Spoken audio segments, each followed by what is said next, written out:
पूरी शक्ति होने पर भी दंड देने या दिलाने की आज्ञा करते ही विध्वंस मच जाएगा। ऐसा होने पर भी ना तो शरीर से दंड दे, ना वचन से दंड दे, ना किसी से प्रेरित करके दंड। हम तो नहीं करेंगे, पर तुम देखो, तुम हमारे शिष्य हो, हम तो सह गए, तुम्हें नहीं सहना चाहिए, जाओ। तो बात एक ही हो गई, बात एक ही हो गई। आप उसको दंड देना चाहते हैं तो आपके अंदर क्षमा बल नहीं है। करत जे अनशहन निंदक तिनहु पे अनुग्रह। ना इस लोक में तुम्हें दंड मिलेगा और ना परलोक में दंड मिलेगा। मेरे अपमान, मेरे निरादर, मेरी निंदा, मेरे तिरस्कार का तुम्हें कहीं दंड न मिले। तुम्हारी बुद्धि शुद्ध हो, स्वस्थ रहो और भगवान प्रसन्न हो। ये है परमार्थ के पथिक का हृदय। विचार करो, जो अनशहन करके निंदा कर रहा है, अपमान कर रहा है, तिरस्कार कर रहा है, उसके लिए ठाकुर हरिदास जी के कोड़े पे कोड़े वो बरसा रहे निर्दयी और कह रहे हरि बोल कहता है। तब ऐसी पीड़ा में भी मुस्कुरा के कहते हैं भगवान बड़े कृपालु, तुम्हारा मंगल करेंगे, क्योंकि तुमने भी कहा हरि बोल हरि बोल। तो ये 2 अक्षर हरि नाम तुम्हारी जिह्वा पे आया। अब मुझे विश्वास हो गया भगवान तुम्हारा मंगल करेंगे। ये है महाभागवत की सत्य। कितना भी अपमान, कितना भी क्लेश या निंदा करे, उसके लिए ना मन से अमंगल भाव हो, ना वचन से हो। देखो पूरी शक्ति है, पर ऐसे ऐसे महापुरुष अगर वो संकल्प कर ले तो क्या ना हो। इतना उनके पास भजन बल है, तप बल है। साधारण आदमी उसका उनका अपमान करके पीठ के चलाए, वो बताते भी नहीं कि किसने पीठ, वो कभी लौट कर भी नहीं देखते किसने ऐसा। क्यों? क्योंकि अगाध बोध संपन्न महात्मा जैसे अपने हाथ से अपनी दांत से अपनी जिह्वा, अपने द्वारा कोई चेष्टा जो अपने को पीड़ा पहुंचा दे, किसको दंड देंगे? ऐसे आत्मस्वरूप सर्वत्र अनुभव करते। इसलिए राग द्वेष रहित महात्मा के हृदय ये आता ही नहीं कि इसको दंड दिया जाए।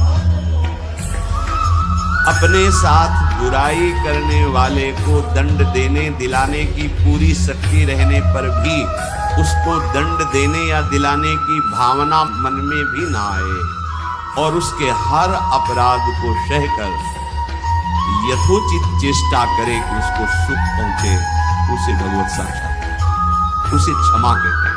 श्रीपाद प्रबोधानंद नीचापमानम सुधा। नीच शब्द इसलिए कि आप उससे महान हैं, आप उस पर शासन कर सकते हैं, आप उसको दंड दे सकते हैं, पर उसके द्वारा किए हुए अपमान रह गए। कैसे? अमृत मान, अमृत। नीचा अपमान, जब कोई गाली दे, निंदा करे, अपमान करे, तब ये बात आवे भगवान इसका मंगल करे। ये भक्त हृदय होता है। अनुकूलता में तो सबको आशीर्वाद देने के लिए तैयार हो जाएगा।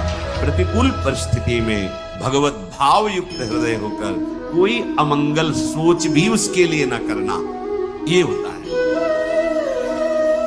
देखो, सर पे प्रहार किया नित्यानंद महाप्रभु के, जो जगाई मधाई की चलती है। महाप्रभु जब चैतन्य देव ये देखा तो सहन नहीं कर पाए, कैसे महाभागवत के प्रति ऐसा अपराध, क्रोधावेश को चरण पकड़ लिए नित्यानंद। चैतन्य महापुरुष का प्रभु, ये आपकी विशेष कृपा है ना, आपका अवतार दंड देने के लिए है, आप कृपा कीजिए। आप कह दो कि तो अवतारी पुरुष हैं, तो हम किनके बच्चे हैं?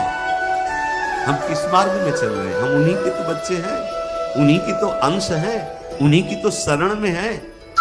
वही नाम जो बोल रहे हैं वही तो हमें दे रहे हैं, कोई दूसरा नाम थोड़ी दे रहे। वही कृष्ण नाम दे रहे हैं, वही राधा नाम दे रहे हैं, जिसमें ऐसी अपार सामर्थ्य है। वो तो स्वयं प्रभु हैं, पर हम कौन हैं?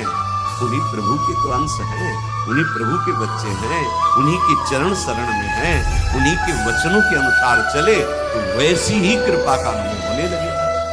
क्षमा, पहला धृति, दूसरा क्षमा, तीसरा है दम। दम कहते हैं इंद्रियों को विषयों से हटाकर प्रभु में लगना। ये भगवत प्राप्ति के लक्षण वाले महापुरुष का भाव है। दम, दमन करना। हमारी इंद्रियां बहिर्मुख होकर भोग भोगना चाहते हैं। इनका स्वभाव बन गया है। दुर्वासना मम सदा परिकर्षे। विषय इतने प्रबल हो रहे हैं कि इंद्रियों को अधीन कर लिए हैं। इंद्रियां इतनी प्रबल हो रही कि मन